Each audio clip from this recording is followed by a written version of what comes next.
Good afternoon. I'm meteorologist Anthony J. here with extreme weather alerts. Very active out there. Two hurricanes. Hurricane Franklin just down the ocean, but Hurricane Idalia is continuing to strengthen on the left part of your screen there, moving in a northward direction towards the Florida coastline. We've seen already stormy weather, tornadoes, waterspouts along the coast, and there is the hurricane moving north and strengthening.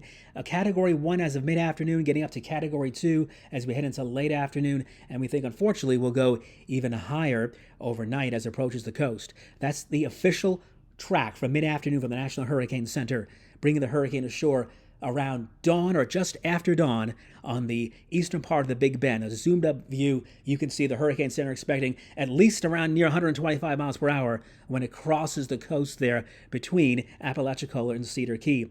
A future tracker showing the storm moving in, coming ashore. As it moves in, it'll begin to weaken during Wednesday.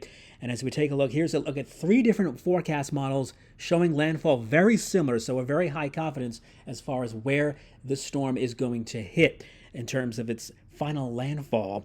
And here's the storm surge forecast, now expecting upwards of 15, maybe as much as 18 feet in that purple area. So everyone in those areas have to get out right now because time is definitely running out across the Florida coastline. Here's a tweet I sent earlier. Those communities, Steinhatchee, Horseshoe Beach, Cedar Key, Perry, Suwannee, looks like will be some of the hardest hit communities along the coast. Less surge, thankfully, down the coast, maybe up to 7 feet around Tampa Bay. Looks like maybe a little less, but still forecasting up to 7 feet. Less down to the south towards Fort Myers and Naples. And we'll see some of the high water coming in overnight and into Wednesday in the Tampa Bay area. About 5 to 7 feet can be expected there with the worst conditions off towards the north.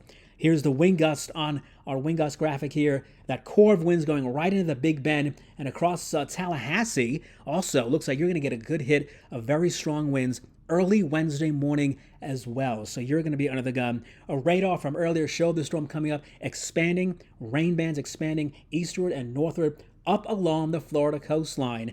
And that's going to continue, of course, and spread across much of the area. Tornadoes likely across much of the Florida peninsula and eastern and central parts of Florida as the storm comes up. We've already had some confirmed waterspouts and tornadoes earlier there around the Marco Island area and many more to come. So it's dangerous out there. Stay indoors if you're in the storm area until Thursday. Here is the rainfall graphic through Thursday. Upwards of 8 inches in those darker red to white areas. The storm is moving swiftly, so we don't expect much more than that. Now, for Tampa, St. Pete, worst conditions come in tonight into Wednesday. Could have near hurricane force gusts, and again, some of that storm surge coming in, but it'll be worse. The worst of it will be to the north and west of you, thankfully.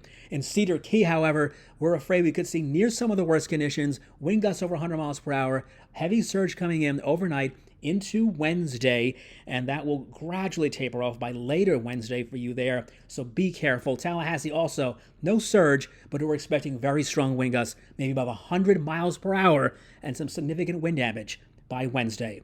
More updates coming up.